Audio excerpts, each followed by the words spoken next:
Hello and a warm Collisions YYC. Welcome to my two guests today, two stunning, outstanding gentlemen in the community, Mr. Jade Alberts and Sepehr. What are you guys up to? What's going on?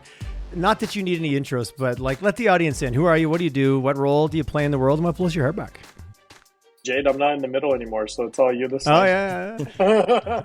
Hollywood Squares. Jade gets Jade. First question goes to Jade. First question goes to me.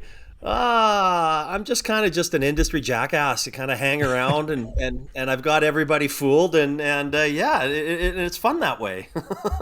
You know what? That checks out 100%, everyone. So Jade is a highly influential, highly community-minded, has a fantastic attitude in the way that he engages with the world around him, incredibly supportive, and I would say was an instigator, an incubator, a co-conspirator in the evolution of the ecosystem here in Alberta when it comes to startups and when it comes to putting us on the map. So I will give you that intro if you like it or not. Wow. But yeah. I'm going to cut and paste that when one. He walks, the water, the sands part, yeah.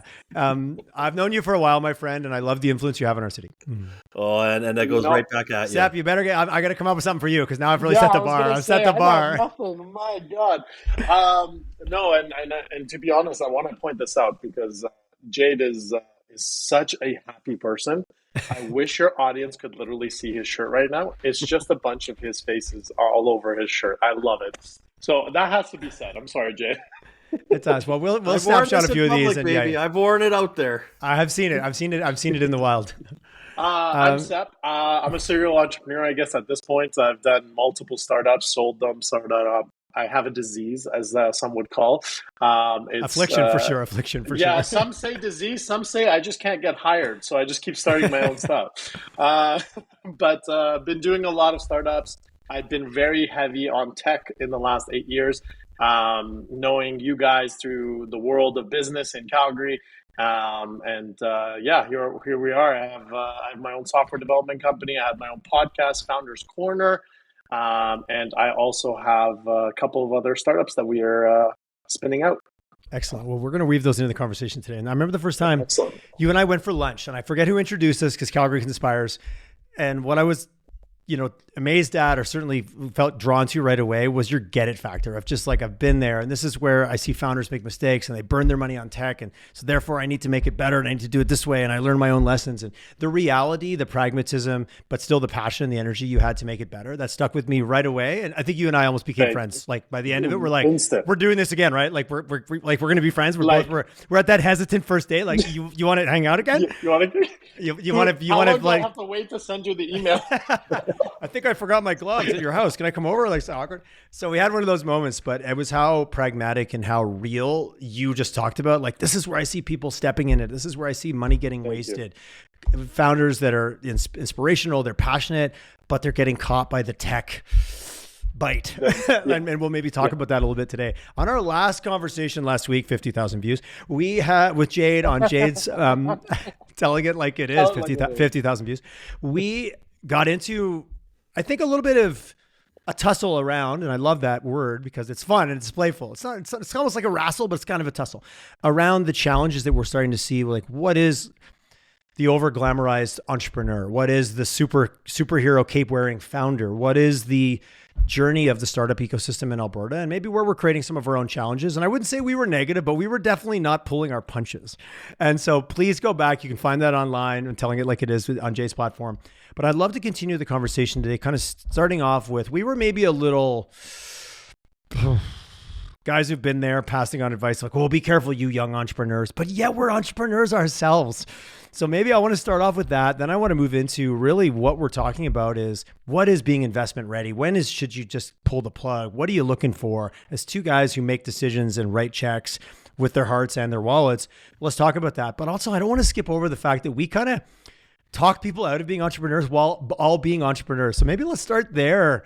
Are you guys just unemployable? Like, what are you thinking when you fly that? Be careful, but I'm doing it. Flag. I'll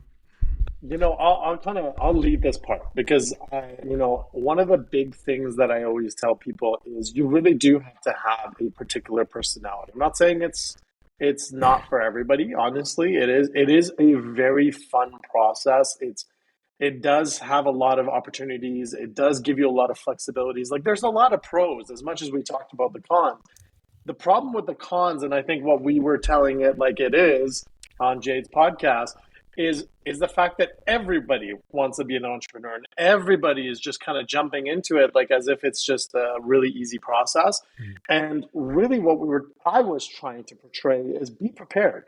Be understanding of what it is in entrepreneurship really pulls from you and allows you to kind of you have to kind of know yourself, right? Like you have to kind of know that there's a lot of ups, there's a significant amount of downs, and most of the downs last a lot longer than the ups, right? And by the time you get to that stage of like, I've made it, is 5 to 8 years down the line.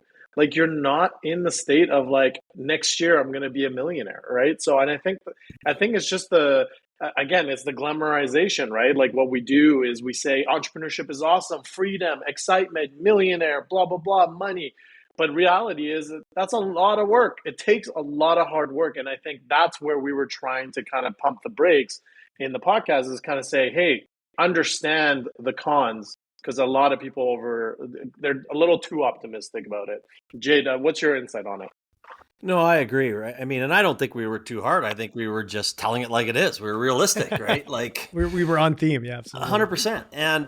And some of the biggest conversations I have with entrepreneurs is, an idea is a starting point, and get out there and talk to people before you're going to jump in and go, full barrel ahead. Like there's so many people. I don't see very, very many side of the desks anymore, right? And that's something that I can't stress. That if you can put 18 months of lifestyle money away for you and your family and ready to go, I think that's very, very important.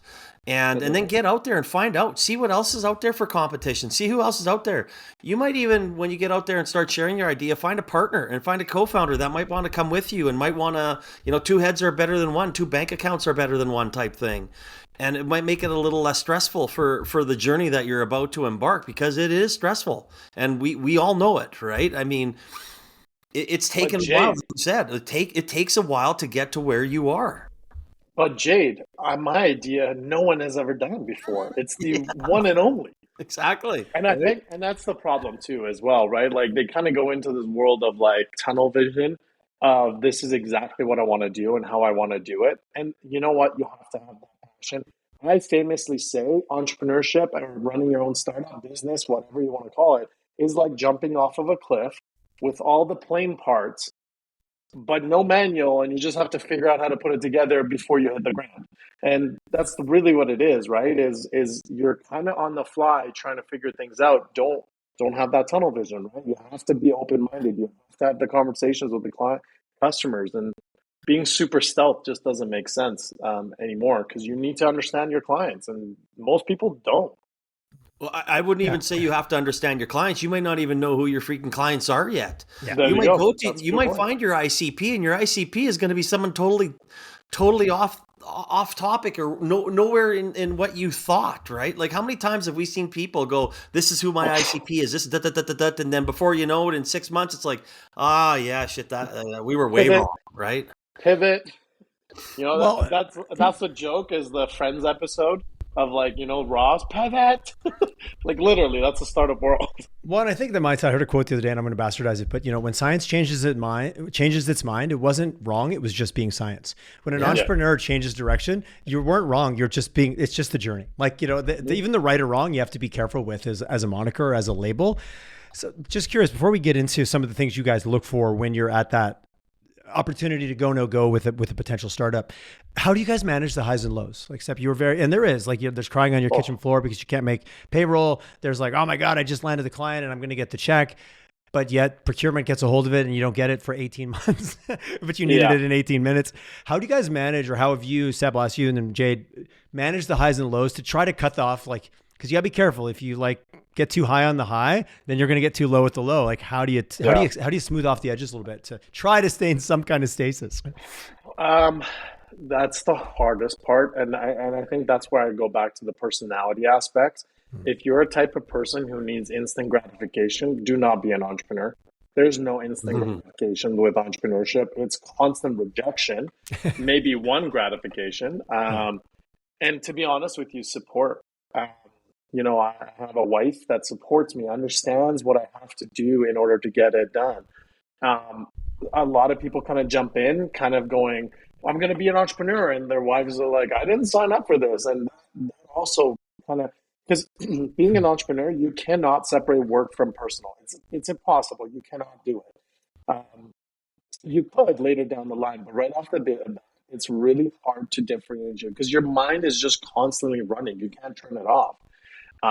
So you're going to have to know your limits, and you're going to have to know um, how to communicate really well with your significant other. Or if you're alone and single, make sure you have some good supporting friends. And they understand why you haven't called them in 2 weeks, right? Because sometimes friendships take a pain, right? Because if you don't call them all the time or text them back or do all these things, they don't understand what you're trying to do. And keeping my personal life at bay or at a really high has really helped me manage the lows of the company wise. Okay, I like that. Yeah. So there's something to fall back to. There's something to turn to. You're like, okay, exactly. This isn't crazy. This is good. I can deal with this. It's a safe space. I like that. And where I have actually gone really dark mentally, and Jade will talk to you about mental health all day. He understands this, is when my personal life and my business are there's no safe space. And that's where it becomes really dark, personally. Thanks I appreciate the honesty on that, man. Thanks, Jade. Yeah, Tyler, you and I have sat in many, many, many panels through Community Now magazine, or where, the old Alberta Technology Symposium that we used to host, and we talk about this all the time, is me time, right? You got to look after yourself. A company is only as healthy as its founder. And I truly believe that. And what works for me won't work for you. My wife likes Tai Chi and the tapping stuff. And you know what? I need squash. I need sports. I need music. I need different things than she would, right? And somebody might just need to take their dog for a walk and listen to some tunes or whatever it is. You have to look after yourself, and going out there and asking for help, because it's not a sign of weakness, whether it be, going to our psychology and entrepreneurial course that's coming in, going to office hours if you need help. There's lots of resources out there where you don't have to take this journey alone. And the first step is the hardest, and that is asking for help. But nobody in our ecosystem is judgmental. Everyone will be there. And you know what? If I can't help you, I'll send you to somebody else. I've had many people saying, "Hey, so and so told me to give you a call. You got time for a coffee?" 100%, I got time for a coffee with you. Let's go talk, because we've all been there, and we're it's strength in numbers in our community, and that's what I love about Alberta. Well, there's those that are going through it, and then those that lie about it, right? Yeah. Because we're all going through it, man. We're all going through it. Oh, dude, every entrepreneur is going through it. The ones that are like, "Oh, I'm great. I'm doing rock solid." I'm like, you're no. No one. It's like what I think you learn over time, and there's no profession that requires you to know yourself more than entrepreneur. Like, I love what Jade said about what is your thing. Like, what is it? I just need to go for a walk. I need to go on a spirit journey in the woods. I need to go on the squash court and just physically endorphin myself and go, whew, okay, reset button. I can go back and hit it. And knowing yourself and knowing what those kind of high impact tools are. If you don't know yourself at the start, you'll get there. It will beat its way into you for sure, or out of you. So Tyler, I'm going to twist this around on you, okay? In a second, though. Sure. But one thing I'll say is, with Jade, I don't know how Jade does it, but this is what I kind of look at, is when I ask an entrepreneur, when we're looking at investing or working with them or whatever, and I say, what is your number one problem, or where have you gone wrong? And they say nothing, or they're like, "Oh yeah, everything has been smooth. We've been doing X, Y, Z." I sit back and I'm like, "Yeah, you are either in denial or you have no idea what actually is wrong with the business." Which is, I don't know which one's worse, but they're both bad. But you started your company, right? And you went through the hardship at the beginning. Now it's a different story, but how was your experience on the lows, and how did you manage them? That's right. I'm turning this around. Turn it around. I appreciate the question, and I'll quote my wife, a Tyler with hobbies is a better Tyler. Yes. So when I made sure that my life was filled up with other things, and I got really focused on, and physicality is such a huge thing for me. I'm going to go mountain biking. I'm going to go snowboarding. I'm going to do something physical. I got into shooting for a while. I did that. Got into bow hunting. Got into that. You pick it. I've got it going on right now. I'm obsessed with backgammon. That's my latest thing. I play backgammon and like I'll play I play like a dozen games a day. Like I love it. Yeah, Oh that's my my God. people's game. Oh, okay. You and me. We're, all right, dude. I'm always looking for more people to go into the back end.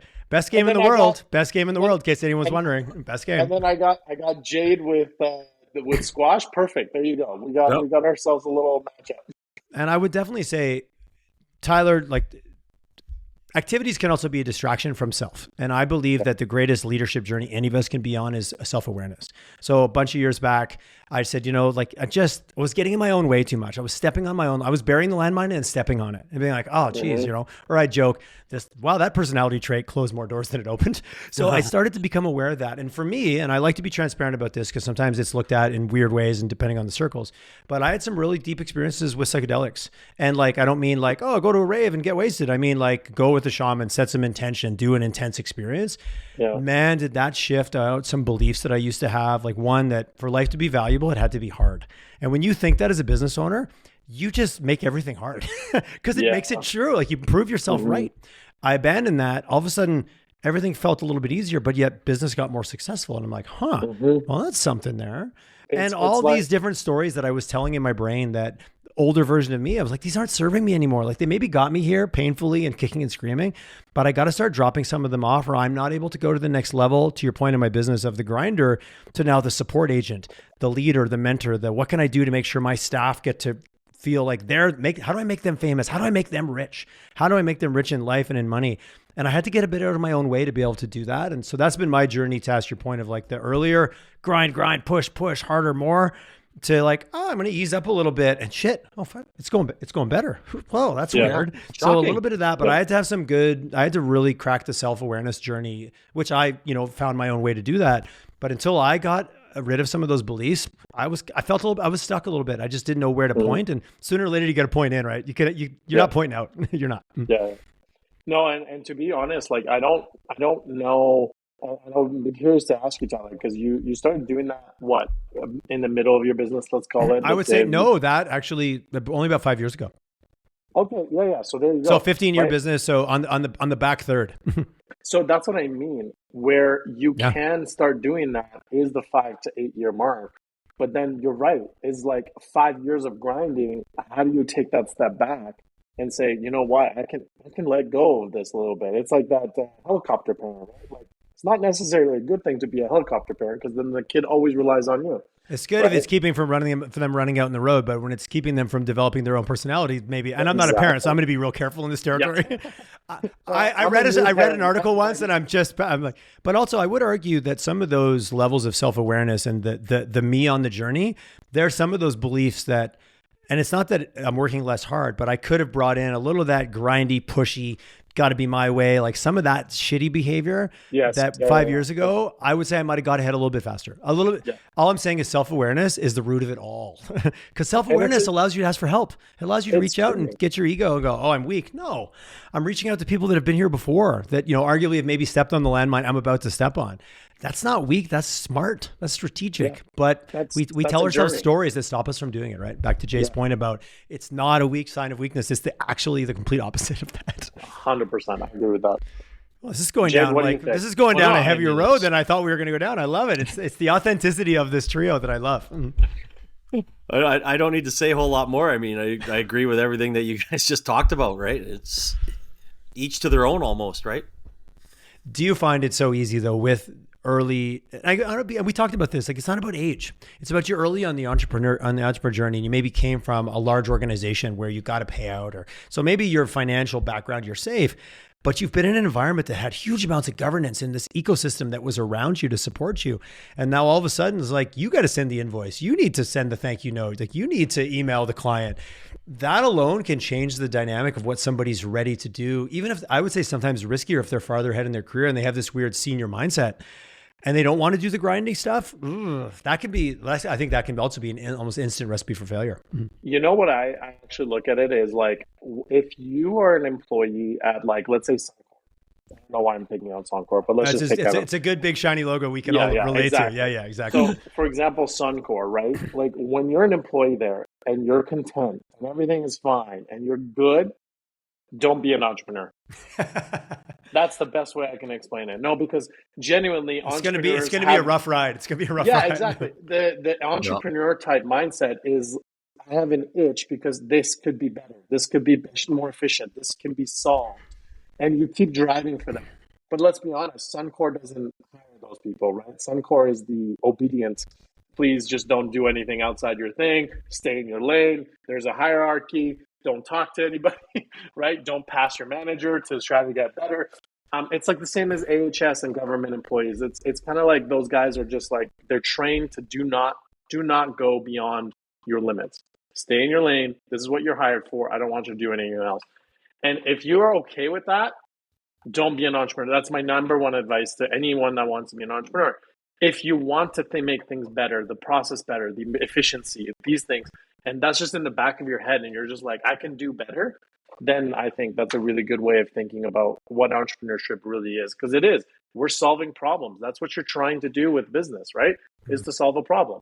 If you don't see problems, I don't know. Yeah. I'm going with, I don't know if that's a good mindset. It's solving and whose problem are you solving? So Jade, you're in the room, you're in pitches all the time. So we'll play the next step. So you're like, I'm curious. I want to learn more. I want to sit down. What are some of the things that you're asking right away? Not only about the idea, the business, the viability, but what are you reading with the individual? We're really on the human thread here today. So let's keep playing with that. So when you're in that room, like Sep, you made you asked about like, what's your biggest problem? If they can't talk about that, risk. Where do you go, Jade? What are some of the things that I know you're asking when you get those one-on-ones?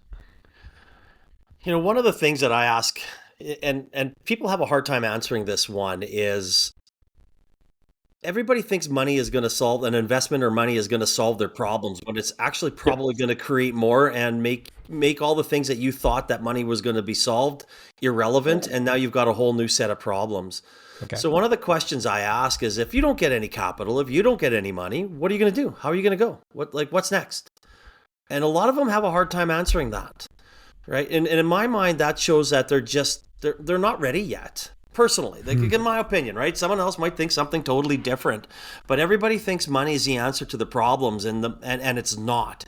And if you're not prepared to move your business forward, and if you're not ready to take that, which is why I say I love side of the desk stuff, or have something that you're able to do a few things here and there. I don't know if you're ready to be an entrepreneur. Like, you have to really think about moving their company forward without any money. The only problem I'll say to this, Jade, and it is strictly because I have the personal experience on the software side. I agree with you when it comes to regular business, because theoretically you should be.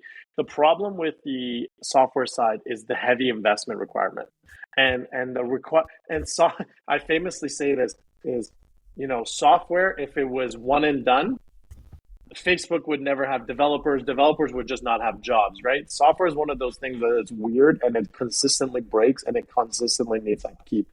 That's the big problem with software, right? Like, if I finish the software, it'll be okay for 6 months, but after that, something is going to start breaking. Who knows what it is? They might even find an edge case that had the problem. So to me, the big thing is like, it's hard to, as a software, maintain, because you have to sell the company. Developers are $10,000 a month, right? So you can have one developer and that's $10,000. And if you're in a SaaS space, it's really hard to get to $10,000, right? 10,000. Jay, do you agree with that? Like, 10,000 is the hardest part. After that, it's easier. You know your ICP. Of MRR, yeah. I know, but this 10,000 for you guys, you see 10 grand, you're like, okay, you've clearly got a fit here. You've clearly got customers. Like, you're now moving away from kind of seed angel to like, okay, we've got something proven here. Now we're really talking about scale. I love your point. Like, that's a huge gap between kind of what Jade was talking about. Like, what are you going to do? Corner of your desk, like side hustle, which, I don't hear as much anymore, the word side hustle, to your point, but a few years ago that got really popularized.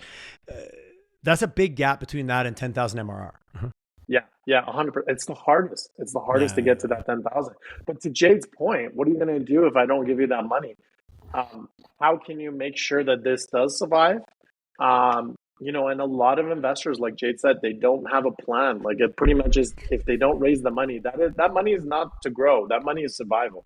Maybe 20% of it is to grow. Well, and in my opinion, it's survival. The founder looking for the parachute I have a versus. built-in example in Calgary of Let's do it.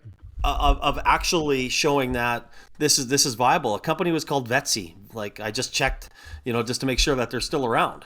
But he ended up going and building a usable platform to look at pets. Like you can just go like this. I can go to my dog here and it would go to the vet. He set everything up. He created his own tech platform on bubble.io for under $4,000.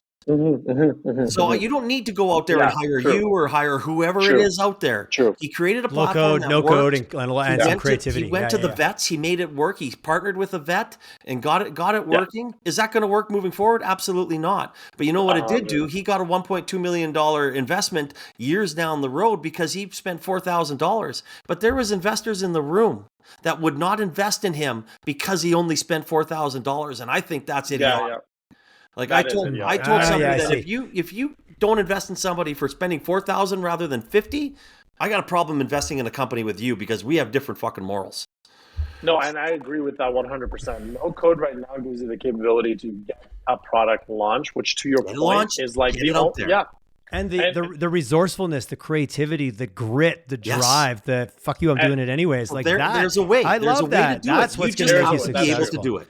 You have to be. Well, let's pivot and let's start beating up a little bit on investors. Jade, you grabbed that thread. You're like, okay, let's pivot it. We've been talking a lot to the founders and the entrepreneurs, and again, entrepreneur and founder, same but different too. Let's talk about talk to me about that paradigm right there. You didn't invest 50 grand, so I'm not taking you seriously. You're not at my standard. Like, what's the filter there? Give it to us. Like, again, you're pointing at someone else going, I think this is what they were thinking, but clearly you were jazzed. You were fired up about it.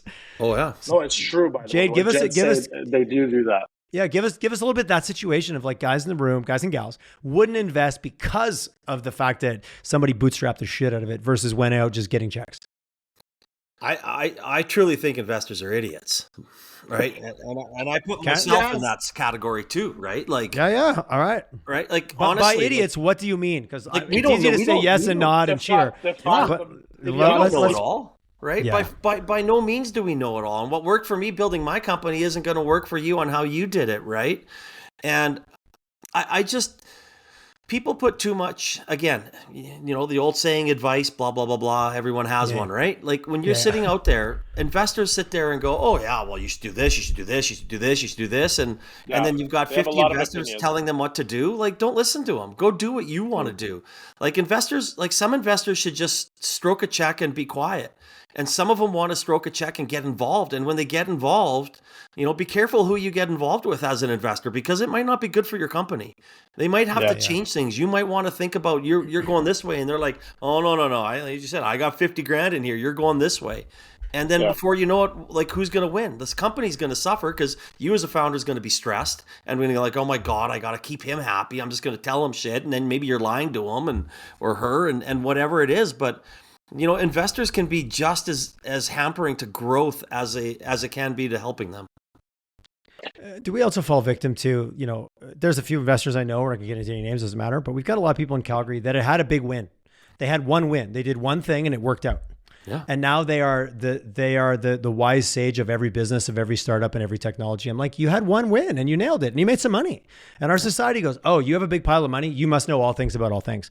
It's just like, and we don't have a system where we have, I appreciate Sep, like even when we first got, like I've been through startups, I fucked this up, I learned from here. Like you've been on that journey of doing it. There's some investors in Western Canada that just have a big bank account that don't have experience, but it mainly defaults them to being the wise sage. That's super risky. That's super risky. I know. I'm with Jade on this one. I have beef with that as well. Where holy shit, I'm marking this down. What time and date? It's 11:41 a.m. Jade, not even April Fools. No, it's not. I don't even have a licorice to celebrate. I hope your listeners know that this is incorrect. I do agree with Jade on a lot of things. I was going to say I didn't feel it was that much of an outlier, but okay, I'll take it. I'll take it. Anyway, Seth, please continue. Share with us your Jade supporting statement. This is where Seth fully endorses Jade for president. By the way, this is exactly why we have us three. Right? We all have different perspectives. Just say it.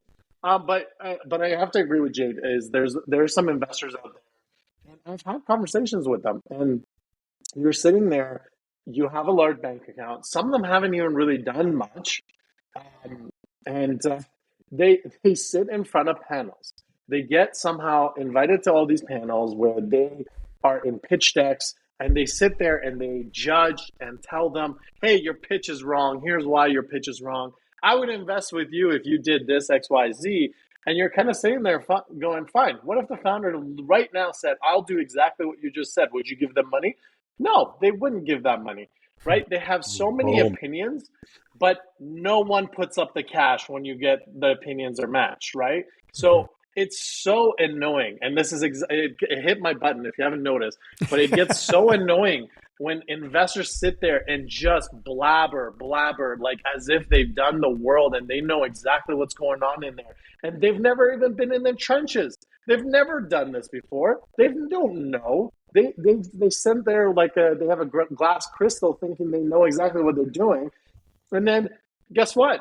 They go through that fund and nothing happens. And the ones that are conservative are even worse because they don't know. They know they don't know, but they don't invest. And they just sit there on their hands and go, "I'll put $25,000 as if you've done something for the founder, right?" So it's one of those things for me where when you're looking at an investor, first of all, they don't know anything. So if they're going to invest with you, they better be investing in you because that's the reality of investment at a pre-seed seed level. They're investing in you as the person. They don't know anything. You don't know anything. No one knows anything. This is a hope. This is my investment in you, hoping that you will, no matter what happens, you will pivot. You will try your damn hardest to make sure my money is safe with you. That's all I care about, right? Your idea could be great. I don't know. You're not there yet. I can't guess what you're going to do. And that's, to Jade's point, is they don't have the experience to be able to say much about it. And they kind of give you these reasons as to why they're not investing. Fine, I'll do what you just said, but they still won't write the check. So you're like, I'm going to take it one step even farther. Some of these investors have never been an entrepreneur before. They've been lucky enough to be very well educated, get a great job, and have a great life, and maybe make $500,000, $600,000, $700,000 a year, or maybe 200, whatever it is. And now they're going to invest back, but they have no idea. They're a 9-to-5er, right? Like, and they good for them. They've made a good life, but. How are you like? Why are you playing telling in the asset somebody class and actually adding value are two different things, right? Well, absolutely, right? That's what funds are for. Put your money into a fund if that's what you want to do, right? But if you want to be an angel investor and get involved, I hope you've done it before. And some of the best ones I've ever seen are the ones that have taken over their father's company and have never had to work a goddamn day in their lives. And then all of a sudden, I've got and this they're $1 billion bestowing knowledge and wisdom. My absolute favorite is what's your financials looking like for the next 3 years? Have you been in a startup? I can't predict the next 6 months. I'm on a 3 to 6 month cycle at the best of times. Yeah, exactly. Dude, it's a hockey stick. No, it's a hockey stick. I'm going to make millions of dollars in the next year. Every pitch deck I have seen has been bang on with the hockey stick. All of them. Yeah.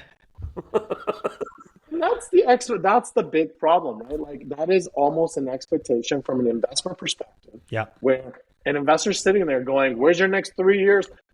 What? Why? Up and to the right. Up and to the right always. I'm going to be filthy rich. Do you want to ride?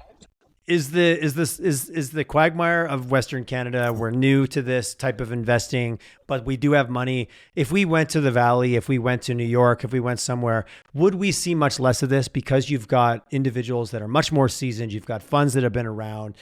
Are we dealing with also just the cycle we are in the newness of Western Canadian early stage of investing?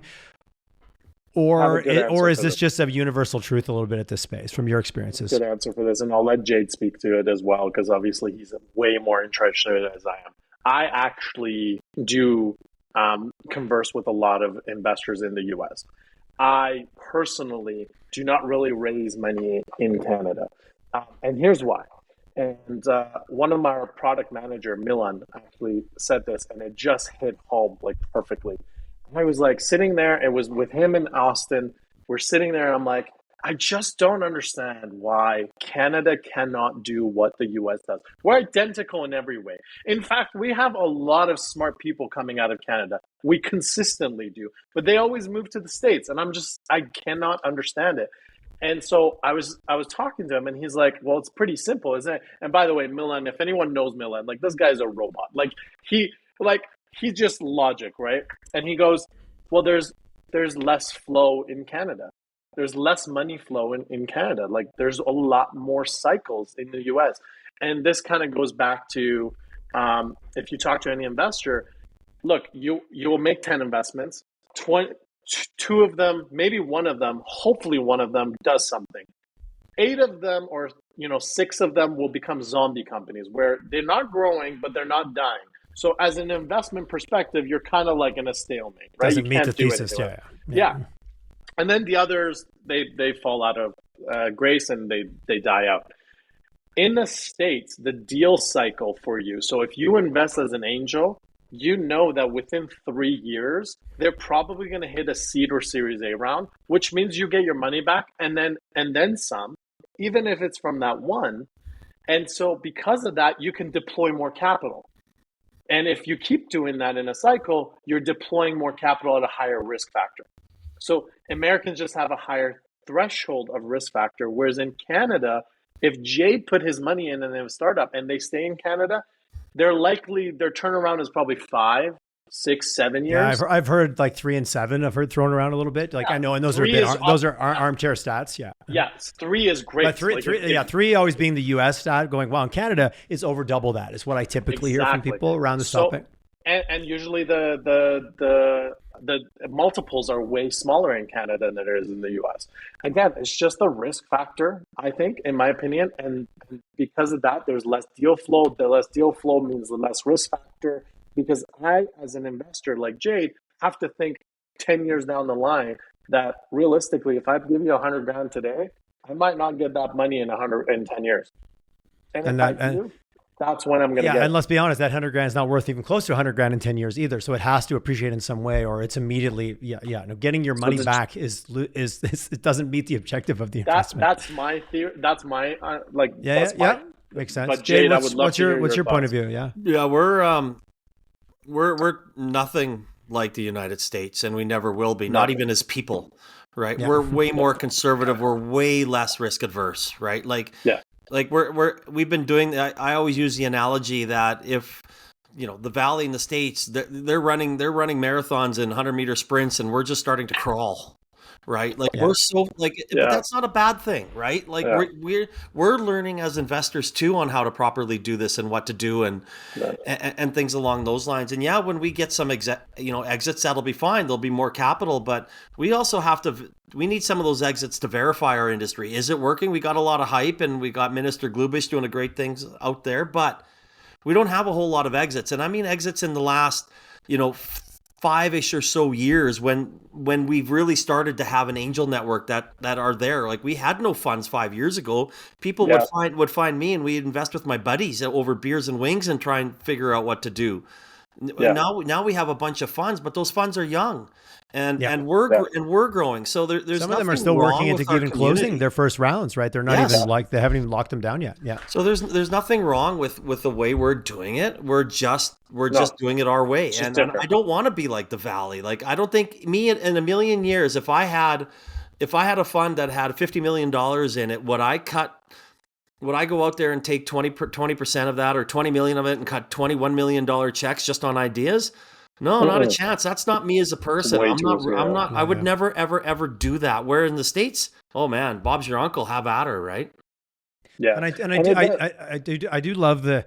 Oh, we're going to be Silicon Valley of the North, or we're going to be the Waterloo of the West. I'm like, why don't we be Calgary, or why don't we be Alberta? Why don't we be Southern Alberta, and kind of define this? Someone already is the Valley. Someone already is Kitchener-Waterloo. Someone already is these other places, and I think that's it's like a teenager. You're trying to find your identity. So my identity is my sport. My identity is my rock band. My identity is the way I cut my hair. It's like, oh no, your identity is who you are and what you believe in. And I still think we're on that journey. And like you both said, we're early days. Doesn't make it wrong. It just makes it early. Yes. Jay, do you find if for example, if you had made investments, let's say last 10 years, you've had 3 exits already. Would you say that you would be not that you would be more risky, but would you put more money into startups? Well, obviously, because you would have more money, but like, would you be a little less risk averse? For Nope. example, no. So you would still do the same thesis, same investment, Yep. but more of them. Maybe, right? Okay. It was, there's a new fund launching here, JP and Kevin, and I was at the launch event. We're partnering them with Peer Guidance, and they're going to raise it's going to be a social economy venture funds dealing on BIPOC, Indigenous, and really cool things, right? They're serial entrepreneurs from the States and investors. And AEC was there, and Christiana and Milan, who used to be with Platform, brought up something that was very interesting, right? Everybody, you were talking about 3 and 6, right? When I started, 8 or 9 years ago when I started doing it, everyone was talking about, that 5 to 7 type range, right? Well, you know what funds are doing now? Funds are doing, 10 plus 1 plus 1.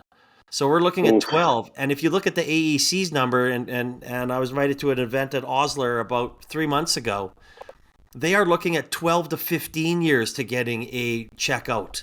So how many people are going to want to put in their money for 15 years? I don't, right? Like some of these things have started me to change my investment philosophy as well, right? To like, holy shit, I've got better things to put it in than that, right? I can still play in the entrepreneurial work and share my knowledge and do things and maybe cut a few checks now, but I don't want to wait 12 to 15 years because that's, got to remember they're invested into, 70 plus funds as an Alberta government organization, right? So they got a lot of data.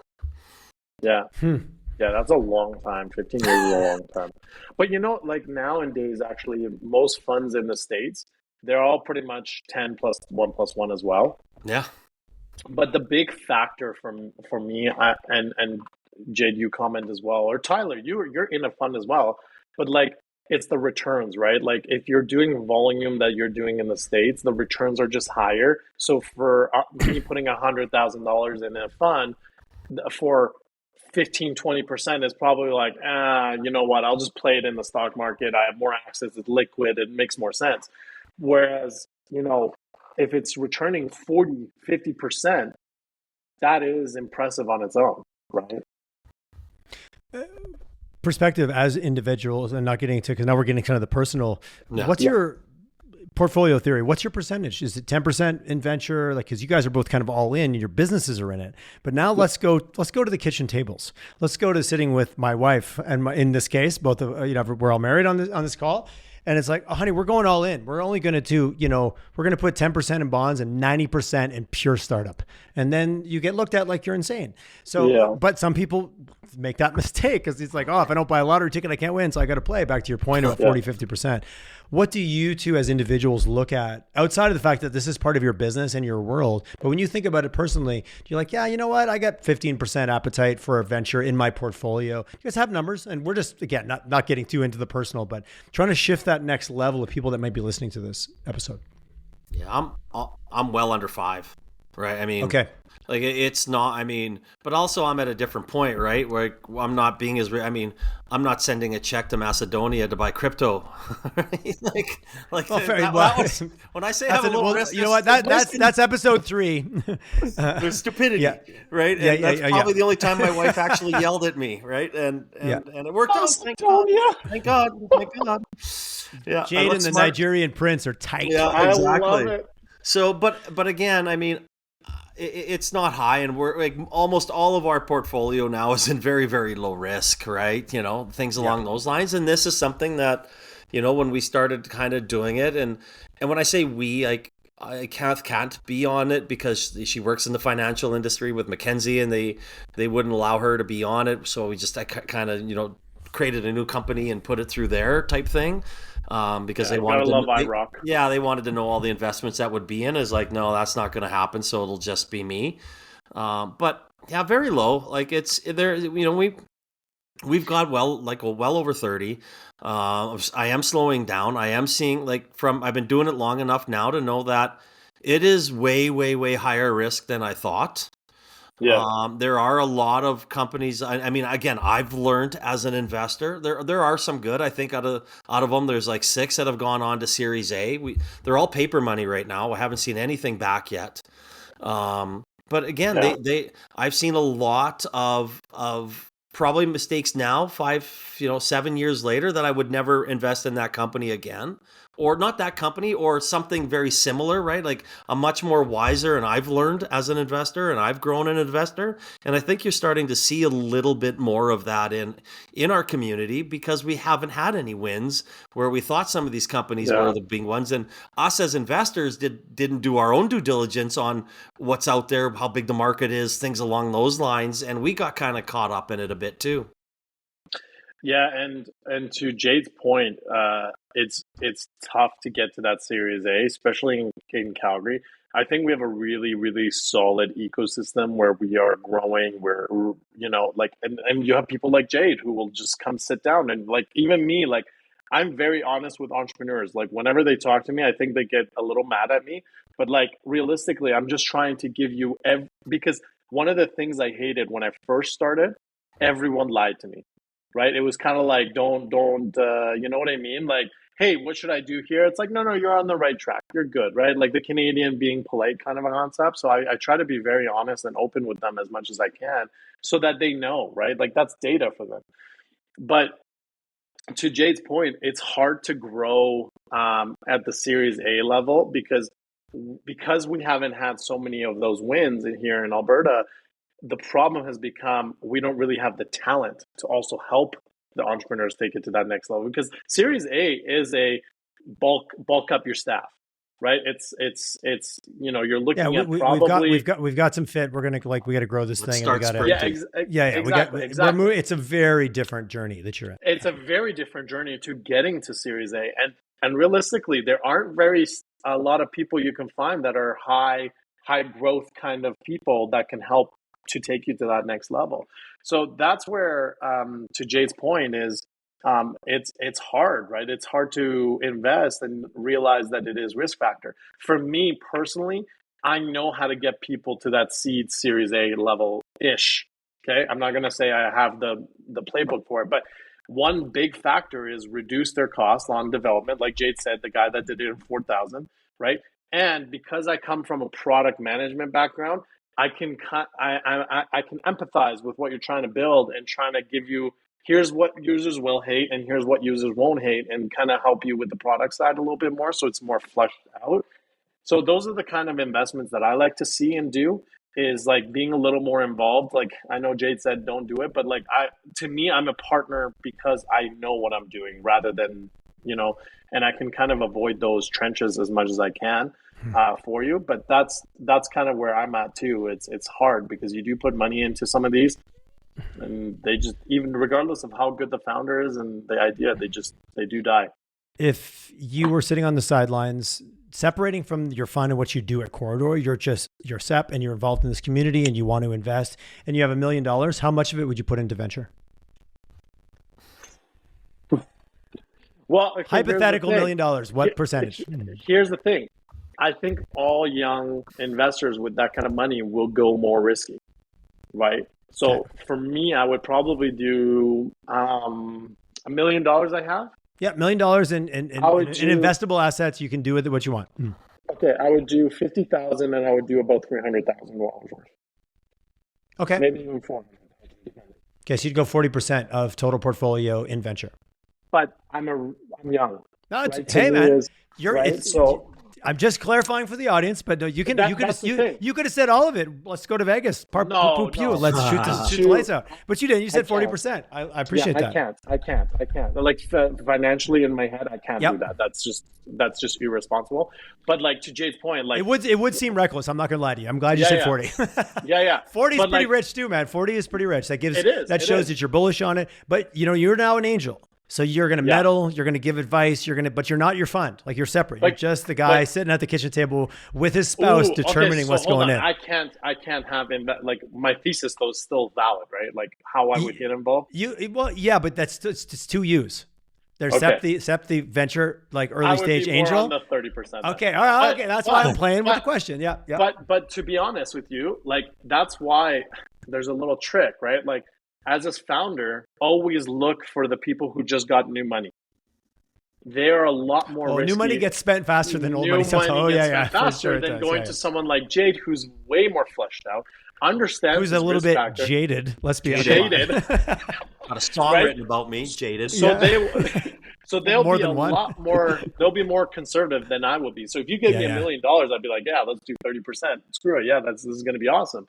Whereas someone who's had $1 million and now has only 50 grand left of that 300,000, they're going to be a lot more conservative with how they're going to spend that money, especially if they haven't gotten anything back. Right. So, which is part of the experience of that investor, and everyone's on a journey, right? But I think what we've really clarified here is just because you're an investor and we're going to write a $50,000 check, it doesn't mean you're now all of a sudden all knowing. You're not the wizard behind the curtain, right? 100%. And sometimes it gets positioned that way and can really push founders in the wrong direction. It's what I heard you both say loud and clear. Yeah. Yeah. Exactly. Because I'm waving the check, I'm the pretty person at the party who's got the power, right? Kind of thing. That's a dangerous game. If you want money, ask for advice. If you want advice, ask for money. I love that statement for so many reasons. You guys, how do you're both nodding to that statement. I think there's so much power to that. Of maybe sometimes it's like, again, asking for advice and people chasing you to give money versus begging for money and all you get's advice, but no checks. And that's one of the other strategies is FOMO. It's a real thing. Like, again, someone like Jade, who is way more fleshed out and knows when to hold himself back, he will. Right? Whereas a lot of investors are really FOMO. It's like, oh my God, you got Jade on, I'm investing. And those are what I call like follow-up checks, right? If they find out Jade is in, like there'll be like 2-3 more checks that will come in from that because they'll be like, I trust Jade. Jade knows what he's doing, right? I've had a lot of guests on talking about, and Jade, you and I have talked about this, how collaborative and how quick the Alberta ecosystem is to like, let's get together. And you made the comment not that long ago, it was over beers or over coffee, founders coffee, about like, who should we invest in? You're going in? Okay, well, you've done your due diligence. Great. Well, I trust you and you've got a track record. I do love that. I think that is building on a little bit of our Alberta. If you say you're going to help someone, you often will follow through. And I think Alberta is better in that than almost anywhere. And I think TNT is a good one for that. I mean, Jade will speak to it more than I will. But you guys created a community that then invested. You didn't. Yeah, for sure. The longer I'm in this world, the more I'm liking Metiquity's process. Right. I'm a big fan of those. I'm a big fan of those two gentlemen, 100%, right? All day long. Yeah, I think they've hit the nail on the head, right? I mean, they're going to be first money in, and if you've never seen their investor recap or due diligence, it's impressive, right? Like I'll just say, Brian, send me one. Jock's walked me through it before. I was like, okay, this has got some weight to it, guys. Like, just give me the cold notes. But again, I'm leaning more and more to their philosophy behind it, and less more to what TNT is kind of rushing things through and doing it right. And I no disrespect to TNT, still involved. No, I think TNT created a ripple in this environment 100%. When it needed to be created. So huge thanks to that. But the diligence and the gray hairs, if you want, of Jacques and Brian, I don't think either of them have, well, maybe a little bit, but I say gray hair from the perspective of the diligence and when they put you on the table and they're going to explore every orifices of your startup, they have a process and they're going to start at the top and work their way to the bottom, whether you like it or not. And the time, there's no time limit. They might take them 6 months, which is not a bad thing. And of course, entrepreneurs get pissed at that. Time pressure is a fake lever for negotiation, right? It's a fake metric. It is. Oftentimes there's no deadline. That's bullshit. No. It's bullshit. Well, unless they're dying, but that's a different problem. Fair enough. But Jade, how much of the TNT model of like trying to push things through, how much of that is the pressure from the investor group that are giving their money to be like, come on, get some investment. Put it to work. Yeah. Because in the US, I do notice that where like, if the investment group doesn't spend their money, like if they raise a $50 million round and they don't spend it in the first 3 years, investors are pissed. Because they're like, why are you not spending the money? Let's go. Like, I need the investment back in 10 years. Like, that's how they're thinking, right? What are your thoughts on that? Like, that pressure from... Because VCs, a lot of people don't realize this, especially founders, is like, VCs also have someone to answer to, right? Like that's a two-sided market, folks. Yeah, it's a two-sided market, right? They kind of look at it like, oh, you got money. Come on, give me the money, blah, blah, blah. But no, they have someone to answer to. And usually they're quite critics as well. Like, family offices... that's a really good example of where VC gets a lot of their capital is the family offices. And the family offices are kind of like, I need this capital going to work. I can't have it just sit there. Yeah. I mean, Spending the cap. I mean, that's probably for your podcast, Sep. All right. You know what? We're gonna park that. We're gonna park that. Okay. Last question, because we're cruising up on an hour here, gentlemen. So we gotta wrap this thing up. Put it in the corner. I'm gonna give you each $100,000. You have 1 week to invest it. I don't want to know who you invested in. I know what sector, what technology, what thing that you think's exciting enough that you would just die to find someone who is, with that kind of opportunity. Is it AI? But if it is, what part of AI? If it's something else, where would you throw your money if you had a week to burn it? Oh, this is good. Okay. So, okay, you're 100,000. I'll give you $100,000, and it's like I'm your investor, but I say there's one hook to this money. You must invest it in the next week, and it's got to be in something that's blowing your hair back. Okay, sector, tech, whatever it is. Yes. Okay. Okay, you understand the question, Jade? Do you want me to go? Well, wait, just a sec. Jade, do you understand? I feel like we're gonna do like you got to buzz in and you got to hit the rounder buzzer. Yeah. Jade, do you understand the question? I do. Okay. Who wants to go first? Okay, Seb. Jade graciously or strategically puts Seb in the lead. Oh. I've already got my answer. So, do you actually? Okay, good. Well, I guess I have more energy behind that my answer, I guess. Let's go. One thing that I would do right off the bat is, and I think this is such an overseen thing, and no one really pays attention to this stuff, and it's hilarious to me, is a lot of these service companies, and when I say service companies, I'm talking like anything from electricians, plumbers, road, whatever, construction, anything in like that world or whatever, service companies in general. They are all owned by boomers. Boomers are about to retire. Most kids do not want anything to do with their father's money. They are also the least efficient companies. So they are consistently, some of these service companies are consistently creating, 10%, 20% in net profit. Like you're actually making, if they're making $1 million, they're doing $5 million, you're making about $1 million to $500,000 of worth of revenue. Imagine if you actually installed some tech into them and actually got them to be significantly more efficient. That's what I would do. I would go invest in one of them and just make them fully tech and then increase that, $500,000 to $1 million, or $1 million to $1.5 million. Because you can make a company so efficient through tech if you do it right. And I know how to do it right. I shouldn't say that. I know how. That's what you would invest. No, that's how I would invest. Solid answer. Jade, to you, sir. It wouldn't be AI because AI, everybody doesn't know what's going on, and they're all full of shit if they say they do. So put that caveat out there. Even just throwing AI by itself doesn't mean anything. You got to go 17 layers deeper to actually understand what you're trying to bullshit me about. I would do two things. One of them is actually very similar to what? And I mean, we're actually in discuss. I would create a dividend fund. So I would put $50,000 into a dividend fund and find a bunch of people to build these. And I'm going to call them life. Someone gave me shit the other day for calling them a lifestyle company. And I don't care. They're a lifestyle. Pick whatever you want. If you don't want to call it work-life balance, you want to call it something else, like whatever. Wait, what's a lifestyle? Well, just a company that probably in that $2 to $5 million range, but needs a little kick at the beginning. You're not going to get investors. The banks aren't helping you, but they only might need $100,000 to get from here to here. Cash. And tech might be part of that, right? Tech will be part of that, but I'd create a dividend fund that would be paying out a quarterly, a biannually dividend for forever. For the things that you have. Well, there's some cool, like you guys, I'm sure you're familiar with Constellation Software, the biggest company that no one ever knows about. Yeah. And the amount of buy and hold that they do on tech companies, 4 or 5 million in revenue, grow them to 10, never sell them, and just turn them into, it's just like a bank machine. So they literally build a bank machine. That would be something that is number one. But then that was $50,000 that I would first put into that. And then I put the other $50,000 into Bitcoin. And then when I sold it, I'd put it back into the dividend fund. Nice. See, Jade, nice. you and I change your answer. Again. Can't change your answer. No, Jade, you and I agreed again. It's not rare. We agreed on the same investment philosophy. Gentlemen, I love it. I wasn't 100% where that was going to go, which is the lost art of a good conversation, the passion, the engagement, the insights, and the battle scars that you're both wearing, I think is really what gives it credibility. And if nothing else, your unbridled enthusiasm makes it worth listening to. I'm very enthusiastic when it comes to I love it. Sep, if someone wants to get a hold of you, what's the best way? What's your preferred? Do you love LinkedIn? Do you love Carrier Pigeon? What's your thing? I have LinkedIn, but honestly, Instagram is a good way to get a hold of me as well. Nice. But my email is probably the best too.